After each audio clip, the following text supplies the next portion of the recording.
नमस्कार, मैं doctor colonel प्रकाश Chitalkar Aurobindo hospital के कैंसर डिपार्टमेंट विभागाध्यक्ष हूँ और डिपार्टमेंट ऑफ मेडिकल ऑन्कोलॉजी 2013 से निरंतर कार्यरत है।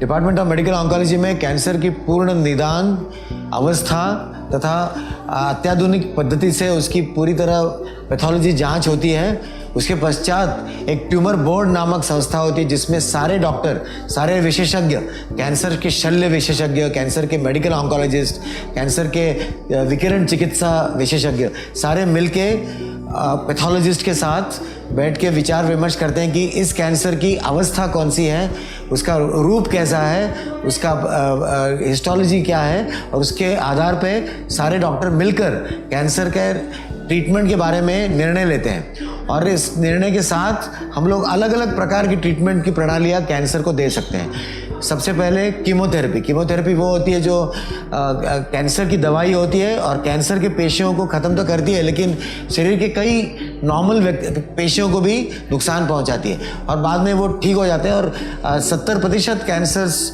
80% कैंसर्स को कीमोथेरेपी मिलती है। उसके अलावा शल्य चिकित्सा, इसका मतलब सर्जिकल ऑन्कोलॉजी, जिसमें कैंसर का ऑपरेशन के द्वारा निराकरण होता है। इसके अलावा विकिरण चिकित्सा, जिससे कैंसर के विकिरण के जो माध्यम होते हैं उससे कैंसर की ट्रीटमेंट होती है। उसके अलावा टारगेटेड ट्रीटमेंट, जो कैंसर के पेशियों को तो नुकसान पहुंचाती है लेकिन नॉर्मल पेशियों को बिल्कुल नुकसान नहीं पहुंचाती। इसके अलावा इम्यूनोथेरेपी, जो कैंसर को अपने से परे मानते हुए कैंसर का इलाज करते हैं, उसको कहते हैं इम्यूनोथेरेपी। इसके अलावा पैलिएटिव केयर कीमोथेरेपी, जिसके जो कैंसर प्रगत अवस्था में होते हैं उनका इलाज करना दुर्लभ होता है, मुश्किल होता है, उसके इलाज। और शरीर के अलग अलग भागों में कैंसर होता है। महिलाओं में स्तन में होता है, ओवरी में होता है, बच्चादानी में होता है, उसी प्रकार हड्डियों में होता है, रक्त में होता है और अलग अलग विभिन्न भागों में होता है। उसी प्रकार जीवन के अलग विभिन्न अवस्थाओं में कैंसर होता है। शिशुओं का कैंसर, किशोर और युवाओं का कैंसर, ये तो हमारे डिपार्टमेंट की खासियत है कि हम लोग किशोर और युवा कैंसर्स के ऊपर खास ध्यान देते हैं। और ये भारत का एक अनूठा डिपार्टमेंट है जहाँ पे 15 से 30 तक की आयु वर्ग में कैंसर का खास इलाज होता है। तो आइए हम अभी चलते हैं, हमारे डिपार्टमेंट के विभिन्न अंगों में आपको अवगत कराएंगे। आइए हम अरबिंदो हॉस्पिटल के कैंसर विभाग के रिसेप्शन एरिया में चलते हैं। यहाँ पे पेशेंट का रजिस्ट्रेशन होता है और सामने पेशेंट वेटिंग एरिया है। यहाँ पे पेशेंट या उसके परिजन, उनका रजिस्ट्रेशन होता है।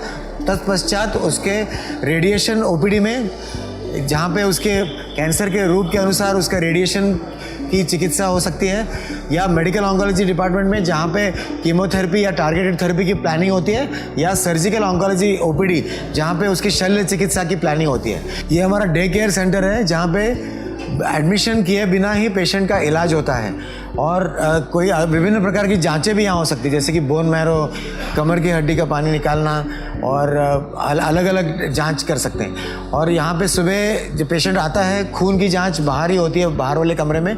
उसके बाद उसका कीमोथेरेपी प्लान पहले से होता है और उसको कुछ घंटों में ही उसकी उस दिन की प्रणाली चिकित्सा पूरी हो जाती है और वो शाम को घर जा सकता है। इसमें पेशेंट्स को बहुत सुविधा होती है और उसके अलावा समय भी बचता है, परिजनों का भी समय और पेशेंट का, और हमारे अस्पताल में भर्ती भी नहीं होना पड़ता। ये उसके एडवांटेजेस हैं। ये हमारा बोन मैरो ट्रांसप्लांट यूनिट है जहाँ पे हम लोग रक्त की विभिन्न बीमारियों का सामना बोन मैरो, मतलब भाई या बहन की खून के सेल्स से करते हैं। ये कोशिकाएं एक मशीन के द्वारा भाई या बहन से ली जाती है तथा पेशेंट को दी जाती है कीमोथेरेपी के पश्चात। और हम लोग ब्लड कैंसर, माइलोमा, हॉजकिंस डिजीज़ और एप्लास्टिक एनीमिया के इलाज यहाँ पे इस यूनिट में करते हैं। यहाँ पे खासियत यह है कि 2 या 3 हफ्ते तक पेशेंट इस कमरे से बाहर नहीं निकल सकता और उसकी शरीर की प्रतिकार शक्ति अत्यंत कम होती है, इसलिए उसको विभिन्न प्रकार की दवाइयाँ दी जाती है भाई बहन के खून के साथ। तो और इस प्रकार हमने, ये मध्य प्रदेश का पहला बोन मैरो ट्रांसप्लांट यूनिट है जहाँ पे हम मई 2014 से लगातार बोन मैरो ट्रांसप्लांट प्रोसीजर्स कर रहे हैं और कम से कम 20-25 ब्लड कैंसर के मरीज इससे पूरी तरह ठीक हो गए। ये अरबिंदो हॉस्पिटल की ब्लड बैंक है ये अत्यंत आधुनिक ब्लड बैंक है और तथा इसमें हर किस्म के ब्लड प्रोडक्ट्स अवेलेबल हैं। पैक्ड आरबीसी जिसको लाल पेशियाँ कहते हैं, सफ़ेद पेशियाँ, granulocytes, plasma, fresh frozen plasma, platelets, single donor platelets और रैंडम डोनर प्लेटलेट्स। इसके अलावा ये ब्लड बैंक हमें बोन मैरो ट्रांसप्लांट में बहुत सारी मदद करती है। स्टेम सेल्स कलेक्ट करना मशीन पर, इसके अलावा प्लाज्मा फेरेसिस, ग्रैनुलोसाइट ट्रांसफ्यूजन्स और ल्यूकाफेरेसिस, ये हर किस्म की प्रोसीजर यहाँ पे पॉसिबल है और इसकी वजह से हमारे ट्रांसप्लांट प्रोग्राम में बहुत बड़ी मदद होती है।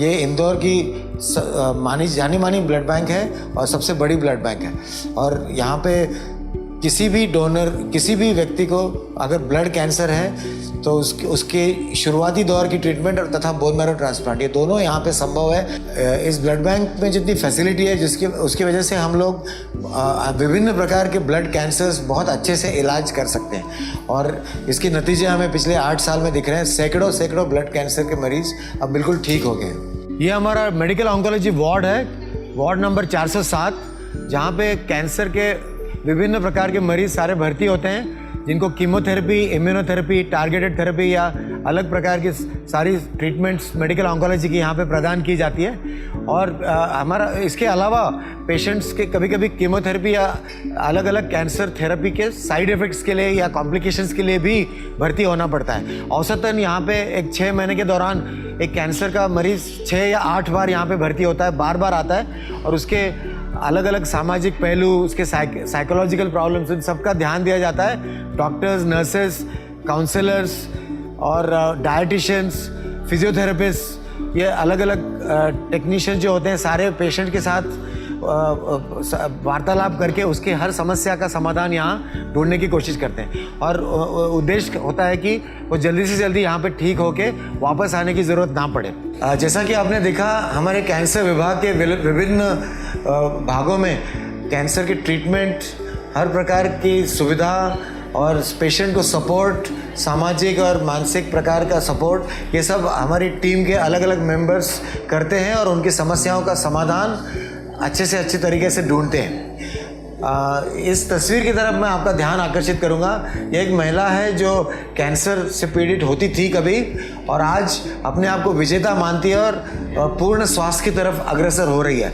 इसी महिला की तरह हमें इस चित्र से प्रेरणा मिलती है कि अलग अलग कैंसर से हम कैसे जूझ के विजय प्राप्त कर सकते हैं। अगर आपके परिवार में या परिजनों में किसी को कैंसर की संभावना हो या ऐसी कोई अवस्था हो जिसका निदान नहीं हो रहा हो, तो आप अरबिंदो हॉस्पिटल के कैंसर विभाग में आकर इसका एक ही छत के नीचे हर पहलू से उसका निराकरण कर सकते हैं और नीचे दिए गए नंबर्स पर संपर्क करके सुविधाएं पा सकते हैं। धन्यवाद।